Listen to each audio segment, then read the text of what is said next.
Hello and welcome to the Faerie Magick Oracle. My name is Psyberfairy. You may know me from my music and things like that. This is my brand new project. I'm really excited about it. If you're not familiar with it, go check it out. You can click on the link in my bio to be taken to the page where you can order your copy. So this is a magical fairy deck. There are 22 cards in the deck. And the first thing you're going to see when you order is some instructions about how to work with the deck and where to get your accompanying digital guidebook, PDF. It's a free download right now from my website. And so there are 20 colorful cards, original cards. I'll show some to you. Let's see, here's a nice romantic one. Ooh, badass one. Anyway, I'm not going to show you all of them because, you know, they're such a personal, beautiful thing to discover. And so when you order the guidebook, when you download the guidebook, it's going to show you how to work with the Oracle. It's going to give you some tips on how to enter into a meditation, create sacred space, and give you some tips on working with the elements and show you how to work with this Oracle. It is a tool. Your intuition, right, is where all these answers are coming from. Or if you're working with a guide or something like that, it's another version of you. So just make sure you're in a good place, and then you'll get the answers you're looking for. So it's just a tool, and it's very safe to use, and it's specifically for teens and adults because there's some kissing and things like that in the guidebook. So in the guidebook also, there's the description of the fairy. So as you can see, like fae of peaceful presence, each fairy has a name. There's a description of the fairy, and there's also a little story associated with the fairy, and then there's the description, like what the card means. So it's a full book. It's amazing. This took me about 6 months to create, and 222. Before we begin, it's a good idea to kind of call on the elements and get into a sacred space. I'm going to do a reading, and I'm just going to show you kind of how it works and show you some of the cards, maybe some more of the cards. But I always like to have, you know, the elements with me, and you can call upon them ritually. I show you how to do that in the guidebook. So I have some fire here, and maybe you want to have like some rocks for earth, and I have my incense going for air and everything like that. Actually, I have some water here for water. Okay. So when you're working with Oracle, you want to, you know, cleanse the cards and send good vibes, send them white light. Just kind of imagine the white light of Source entering the cards, right? And then when you ask it a question, you want to ask it in a way that's not yes or no. So what would the outcome be of this? So this is my first question, you guys. Okay, so what do I want to know? Actually, I'm put on the spot here. What will the lesson of this winter be for me? And I ask only the highest light to come through. Okay. You ready? And you just think of your question. What is the message the fairies have for me for this winter? What is the lesson we're going to be focusing on? Now, I like to shuffle, and then you can pick off the top. Sometimes a card falls out. That may be significant.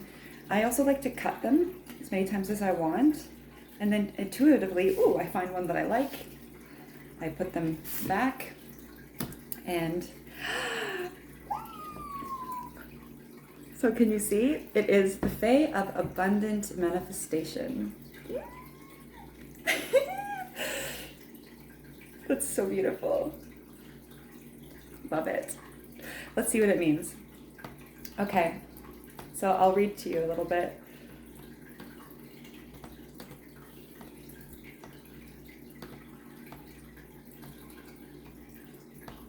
One second. The guidebook is digital. I will probably have a paper one eventually for sale, but for now it's free. Okay, let's read it. He looks himself over in the mirror. Okay, and before you go to the guidebook, this isn't in the guidebook too, it teaches you how to do this. You want to kind of just get used to the cards and look at them, and you almost want to, you want to practice using your intuition. So you want to just kind of look at them and be like, oh, what does that feel like? What does it smell like in there? Like, it's a world in there. What does it kind of evoke for you? What does it remind you of? Maybe it's a person, maybe it's a feeling, right? Okay.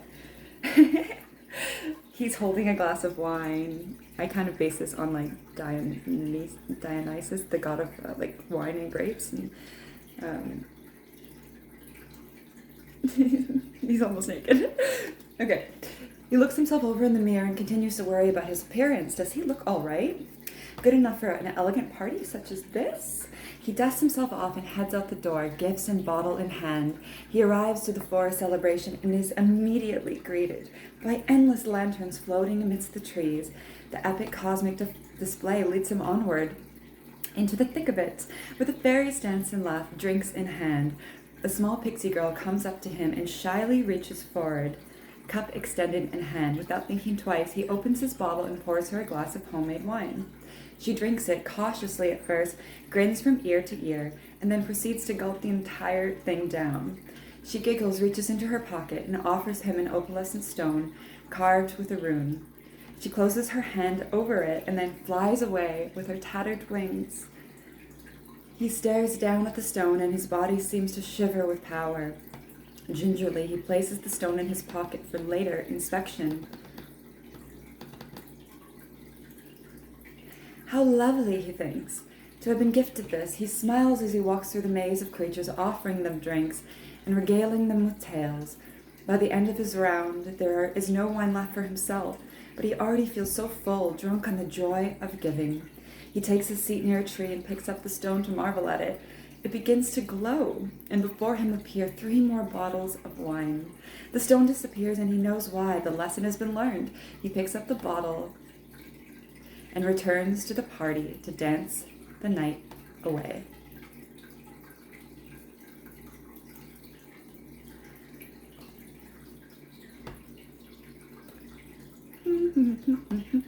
Our bottles, yeah, good. I was checking if I made it sound like mistake. We're all good. Okay, so before you read the guidebook also, you want to kind of just like, just see what it means personally for you. And just be like, oh, like, what does this mean for me? For me personally, before I get into the actual meaning I wrote, I think that, the winter time is a time of, gifts and abundance, but it's also a time where we're kind of sad, like we're missing the sun, we miss our family, we miss our friends, we can't see each other as much right now, given the state of the world, and it's like, we have to remember to be grateful for what we have, right? We have so much right now, and when we're grateful for what we have, we remember that we're abundant and our love comes from within. So the meaning in the book here is the Fae of abundant manifestation has arisen to remind you of the true meaning of wealth. Oh, my hair. Oh well. Having a large mansion with endless material possessions may look ostensibly opulent, but if there's no one to enjoy our riches with, what's the point? Are we truly rich? Collecting things is usually a sign that there's a void within. Ask yourself why you want something specific. What will that thing, person, or achievement bring you emotionally, right? Will attaining something in the future ever bring you more joy than you can experience right now? Will it ever make you more complete than you are right now? Will it ever make you... I read that. When we search externally for our sense of wealth, we give away our power. We can be surrounded in riches but still be beggars if we are not in touch with our inner light. It is time to go inward, to reconnect to the spiritual energy within. Wow. It's intense. Oh, it's not done. A bit more. Feel your heart beating. Feel the aliveness within your body. Realize you already have everything you need to feel love. To feel the love you're seeking. Focus on how grateful you are for all the things you get to do in your life. This practice will make you magnetically attract more amazing experiences into your life. Slow down and tune in. What does your heart truly desire? If what you want is in alignment with love, it will always come through in one way or another. Your desires may manifest in ways that are incomprehensible to your brain, and this is okay. You will not always get what you want, but you will always be offered what you need. Spend more time in gratitude for what you already have. Watch how the universe responds to your loving vibration with miracles you can actually appreciate. Okay, so personally for me, I do sometimes get sad thinking about all the things I want. How am I going to get there? And I do forget to be grateful for what is right here in the moment. And when we do that, when we're super grateful for what is, that creates more goodness, right? That magnetizes more of that good energy to us. And so we have a choice, you know. It's like, are we going to spend our time worrying, or are we going to use the mind to manifest and say, I trust that love knows the way. I trust that even if I, you know, go off course, the universe is going to steer me back. There's no way that my destiny can't come through. And so I give myself permission to trust and enjoy the moment. So, thank you. I'll show you some more cards. The Fae of Abundant Expansion. Ooh, heart expansion, I mean. The Fae of Cyber Expansion. Here we go. That one's me. The Fae of Divine Power. Okay, and I'll be doing more readings here and showing you more spreads, so please tune in. And if you order a copy, please tag me at Faerie Magick Oracle Deck on Instagram. Please share your reviews. This is entirely funded by me right now, and I'm looking for some help sharing it. So please share your stories. You know, I really hope that you enjoyed this, and remember, life is as magical as you want it to be. Bye.